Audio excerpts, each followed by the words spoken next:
फेरों का 8वां वचन।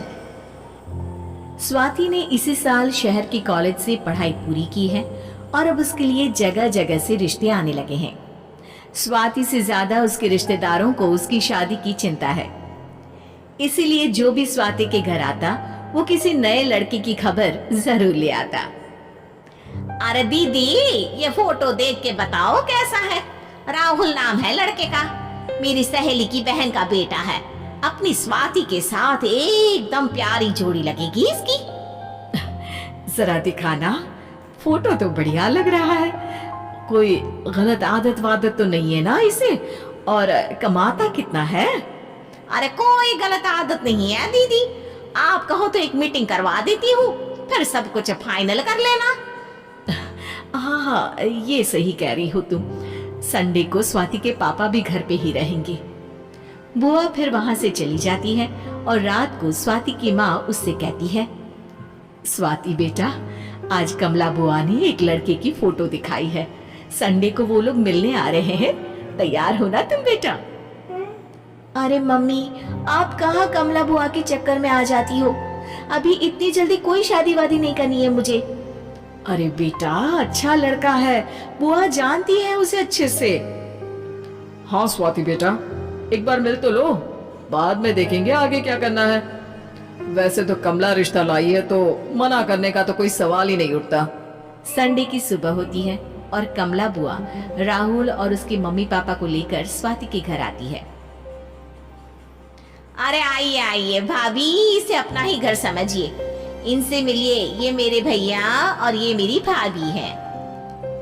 नमस्ते भाभी जी, ये है हमारा लड़का राहुल, सरकारी नौकरी की तैयारी कर रहा है ये। वैसे आपकी बेटी कहाँ है? अरे स्वाति बेटा, बाहर आ जाओ। वैसे कितनी पढ़ाई की है स्वाति ने?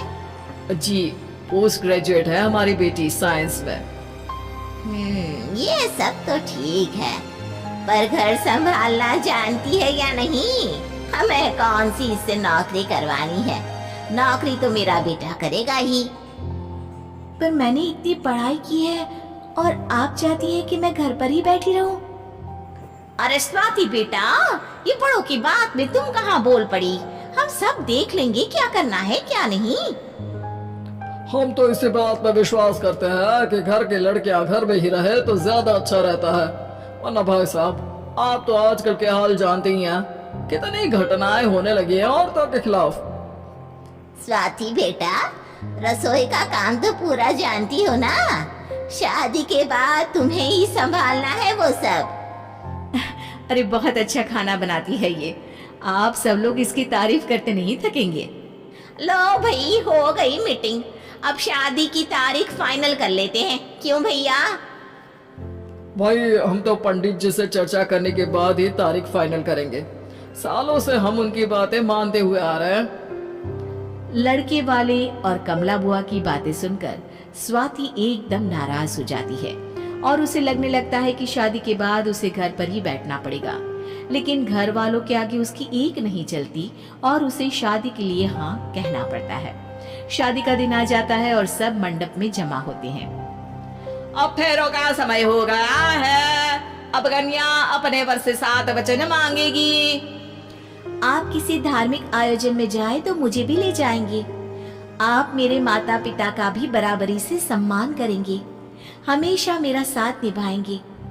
आपको दोनों परिवार की जिम्मेदारियां बखूबी निभानी होगी। हर जरूरी बात में मेरी भी राय लेंगे। आप सभी गलत आदतों से दूर रहेंगे। आप मेरे अलावा किसी और औरत से कोई गलत संबंध नहीं बांधेंगे। ये 7 वचन पूरे हुए, वर क्या तुम्हें ये सारे वचन मंजूर है? जी हाँ पंडित जी, मैं सारे वचन अच्छे तरीके से निभाऊंगा। अरे वाह वाह, बढ़िया तरीके से सब काम संपन्न हो गया।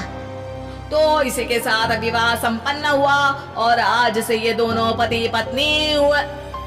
1 मिनट पंडित जी, अभी एक वचन लेना बाकी है। अब कौन सा वचन है बेटा? मैं अब हमेशा के लिए किसी दूसरे घर में जाने वाली हूँ, तो पति के अलावा मैं अपने सास ससुर से भी एक वचन लेना चाहूंगी। अब कहो बेटी। मैं ये चाहती हूँ कि मुझ पर किसी बात की कोई पाबंदी नहीं लगाई जाएगी। मुझे सब कुछ करने की आजादी होगी और मैं भी विश्वास दिलाती हूँ कि मैं एक अच्छी बहू बन के दिखाऊंगी। स्वाति की बात सुनकर उसके सास ससुर एकदम चौंक जाते हैं और कुछ बोल नहीं पाते कि उतने में कमला बुआ बोल पड़ती है। अरे बेटा, ये भी कोई कहने की बात है? रानी बन के रहोगी तुम तो। वचन देने से पहले सोच लीजिए, क्योंकि शास्त्रों में वचन ना निभाने वालों के लिए नरक से भी बदतर सजा लिखी है। स्वाति की चालाकी से वहां मौजूद सब लोग प्रभावित हो जाते हैं और लोगों में बदनामी ना हो जाए, इस कारण स्वाति के सास ससुर को उसे वचन देना पड़ता है। और कैसी अपशकुन वाली बातें कर रहे हैं आप पंडित जी? हमें मंजूर है बेटा तुम्हारी शर्त। स्वाति अपनी समझदारी से अपनी बात अपने ससुराल वालों से मनवा लेती है और खुशी खुशी राहुल से शादी कर लेती है। अब से हर शादी में मैं खुद 8 वचन दिलवाऊंगा। ओम मंगलम मंगलम मंगलम।